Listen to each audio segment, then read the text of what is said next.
Please note that the content of this video may contain errors. If you would like to view subtitles, please use the subtitle button on the screen. Now, let's begin our topic, the life of Samuel Adams, patriot leader. Let's explore the life of Samuel Adams and his contributions to American independence. Samuel Adams was born in Boston, Massachusetts in 1722. His family was steeped in patriotism and dedication to the community. His father, Samuel Adams Sr., was deeply involved in local politics. Known as Captain Boston, Sr. was an ardent supporter of the Second Congregational Church and a politically progressive thinker. His influence on young Samuel was profound. Adams's mother, Mary Fifield, was a strict household leader and a devout Christian. He instilled in him a religious and ethical foundation. This family environment laid the foundation for his later patriotism, which combined morality and political ideals. Adams's education was also noteworthy. He entered Harvard College in 1936 at the age of just 14. He achieved the highest academic achievement of any student at the school. At Harvard, he deepened his knowledge of philosophy, oratory, and religion, and developed a particular interest in political philosophy. During his time there, he was exposed to the radical political theories that were popular at the time, and became deeply aware of the importance of freedom and self-governance in the colonies. His studies from 1736 onward had a profound impact not only on his politics, but also on the development of his friendships and connections. He became acquainted with fellow students and close friends John Hancock and James Otis.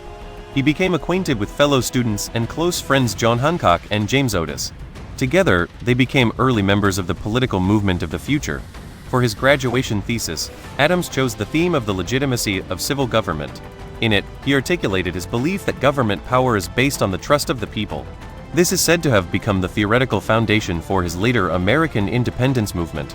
Growing up in this education and environment, Adams gradually became a well-known figure. His path continued into the world of commerce and politics, centered in Boston. Samuel Adams entered the business world during a time when the city of Boston was rapidly expanding and bustling. In the mid-18th century, Boston was an important trading post for Britain and a gathering place for many merchants. Adams chose to follow his family's tradition and pursue a career in commerce. His first venture was in the brewing industry. While helping his father with his business, Adams learned the importance of building trusting relationships with many customers. This became a fundamental attitude that would later inform his political activities. However, Adams's career as a merchant was not smooth sailing. The businesses he was involved in began to face financial difficulties. The reasons for this were the strict regulations of the British government at the time and international circumstances affecting Boston's commercial market. British mercantilist policies, in particular, posed a major obstacle to colonial merchants. This policy imposed high taxes on colonial products and attempted to control imports and exports. This made it difficult for many merchants to make a profit.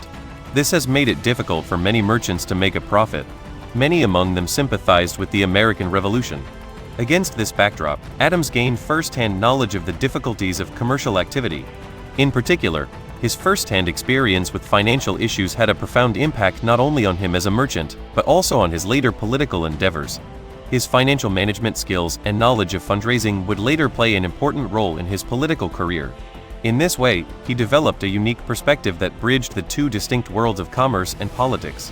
Samuel Adams's interest in politics began around the time he took his first steps in Boston city government. He utilized the financial management skills he had cultivated in the business world to help run the city government. This earned him the trust of those around him and prepared him for a political career. His family's political influence was also an essential factor in his entry into city government. The Adams family was originally well known in Boston, and his father, Samuel Adams Sr., in particular, had many political connections. As a result, when he sought public office, he already had an easy path to gaining support from many influential figures. At the time, opposition to British trade policies was growing in Boston. Politics was on fire everywhere. By listening directly to the voices of the people, Samuel Adams came to understand their discontent in concrete terms. His patriotism gradually grew stronger. In particular, in Boston, the local economy was suffering due to trade restrictions from Britain.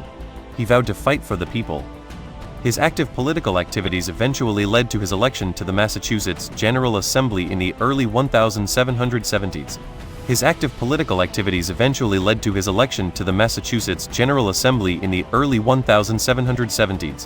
He showed a fighting spirit in Congress and quickly distinguished himself. At the time, the Massachusetts Assembly was in the midst of a heated debate over British influence. A strong-willed individual like Adams was needed. Many historians believe that his work in Congress accelerated the momentum toward American independence. Additionally, Adams's political career is said to have sharpened his intellectual skills. He excelled at reading political situations and showed flexibility in responding to different situations, while always remaining committed to his cause. As a result, he became known as a renowned politician. Shortly after Samuel Adams entered politics, a major turning point came in his life. That was the enactment of the Stamp Act. In 1765, the British government introduced this law to impose new taxes on the colonies. The Stamp Act required the affixing of a stamp to all official documents, an act intended to generate taxes. For the people living in the American colonies, this was a bolt from the blue. Samuel Adams immediately began a campaign against it. He appealed to his fellow countrymen about how Britain's intentions were an infringement of the colony's freedoms.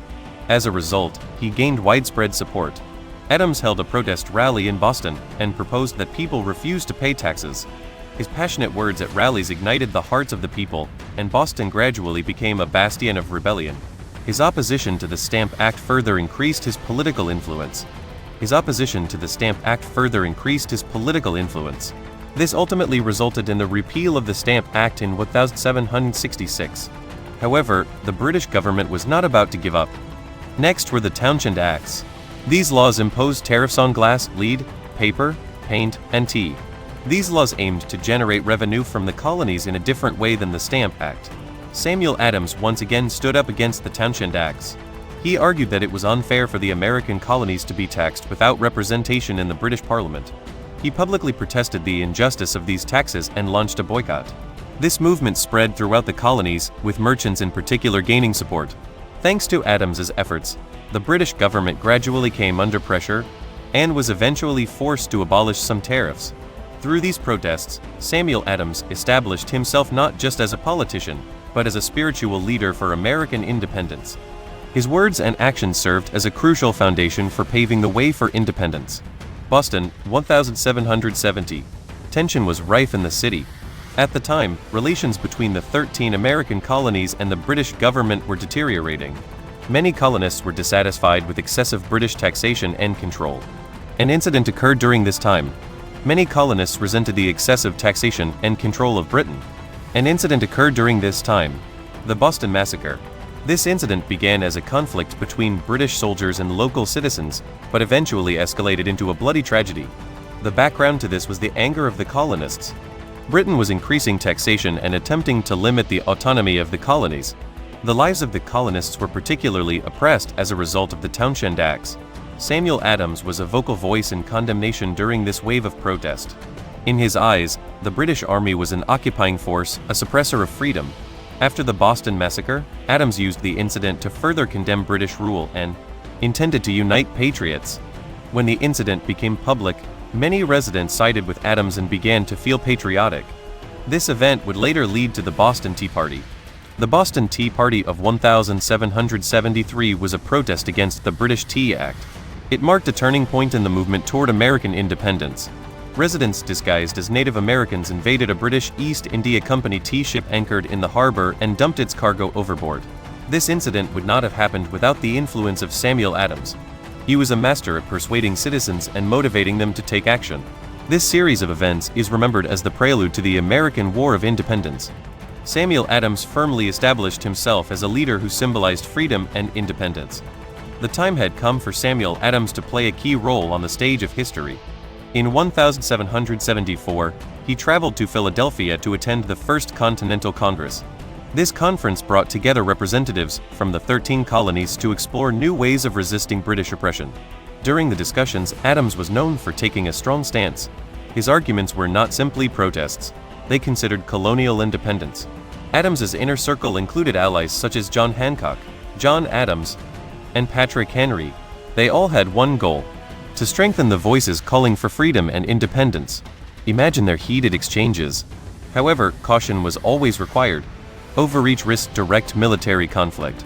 Upon Adams' return from the conference, he reignited anti-British sentiment in Boston. Under his leadership, the people of Boston once again rose up. Meanwhile, pressure from the British king continued to steadily increase, and in April 1775, tensions finally reached a breaking point. The clashes at Lexington and Concord were the first military confrontations between colonial and British forces. Behind these battles lay the machinations and decisions of both sides. The British planned a surprise attack based on intelligence that the colonial forces had a large stockpile of weapons and ammunition. Meanwhile, the Americans utilized their intelligence network to anticipate the British's movements and prepare for an interception. This event marked the beginning of a new revolution. The first shot was fired, the shot that changed the world and will be remembered for generations to come. The first shot was fired, the shot that changed the world and will be remembered for generations to come. As a result of the battle, the colonies did not back down a single step, but rather strengthened their resolve. This accelerated the full-scale movement for independence against British rule. Samuel Adams's presence became increasingly important from the Continental Congress through the battles of Lexington and Concord. Their determination and sacrifice would eventually pave the way for the realization of the grand ideal of freedom. In 1775, on the eve of the American Revolutionary War, tensions were rising, especially in Boston. Samuel Adams played a key role in this effort. He inspired the colony's spirit of independence through the Boston Tea Party and public speaking. The Lambert Treaty, a name etched in history, marked a new chapter in Samuel Adams' political career. The British government concluded this treaty as a temporary concession in the face of colonial backlash, but its true purpose was to prevent rebellion. Britain sought to prevent the colonies from taking steps toward independence and to buy time to assert its authority over the colonies. Samuel Adams saw the treaty's hidden agenda. He and his allies, such as John Hancock and Paul Revere, viewed the Lambert Treaty as merely a temporary truce and continued to prepare for further independence. They sought ways to strengthen the colonies' ties against their common enemy, Britain. In terms of tactics, they emphasized cooperation at the grassroots level. Through local rallies and secret meetings, they expanded their information network and sought to secure popular support. As a result, patriotism grew even stronger following the victory at Lexington and Concord in 1775. Through rallies and secret meetings across the country, he sought to expand his information network and secure public support. As a result, patriotism grew stronger following the victories at Lexington and Concord in 1775. Adams's political skills were particularly evident during this period. At the Continental Congress, his persuasive speeches captivated the state delegates and played a key role in paving the way for the Declaration of Independence. In this movement, he particularly focused on how the colonies could unite and pursue a common ideal. This further strengthened the unity among the colonies. After the Lambert Treaty, Adams never retreated. Rather, he continued on his path to greater activism. Ultimately, his passion and hard work bore fruit, leading to the adoption of the Declaration of Independence and the birth of a new nation. Thus, Samuel Adams' political contributions were etched in history. The moment America won its independence in 1776, Samuel Adams once again turned his focus to nation building. He played a particularly important role in this endeavor, as he carefully considered what was needed to lead a new nation. Adams believed that in order to strengthen the foundations of the nation, each state had a voice, and that their voices should be properly reflected in the formation of the nation. The conflict between federalism and anti-federalism characterized Adams's political activities during this period. As an anti-federalist, Samuel Adams was wary of a powerful federal government. For him, the autonomy of individual states and the protection of their citizens' rights were paramount. In 1788, the Ratification Convention for the United States Constitution was held in Boston. This conference saw a heated debate between those who supported and those who opposed the Constitution. In 1788, the Ratifying Convention for the United States Constitution was held in Boston. The conference saw a heated debate between those who supported and those who opposed the Constitution. Although Adams was initially skeptical of the Constitution, he ultimately accepted the compromise proposal and supported ratification of the Constitution. The rationale behind this was to condition the adoption of a Bill of Rights proposed by each state. The intention was to prevent the concentration of power in the new government. During this period, Adams also became increasingly involved in Massachusetts' internal politics in order to promote national development. Although he was not elected governor in 1780 as lieutenant governor of Massachusetts, he worked on issues such as the balance of power within the state and tax reform. His policies were supportive of farmers and ordinary people, and their influence can still be seen in state policies today. His focus wasn't simply on achieving independence, but on how to unite the new nation. Adams's political philosophy and approach to policy were not merely theoretical. They were closely connected to the lives of the people of the time. His work was modest yet profound, often misunderstood, especially by people in rural areas. Involved in state governance, he faced new issues daily. At times, these issues sparked heated debate. Adams's activities were often accompanied by his brother, John Adams.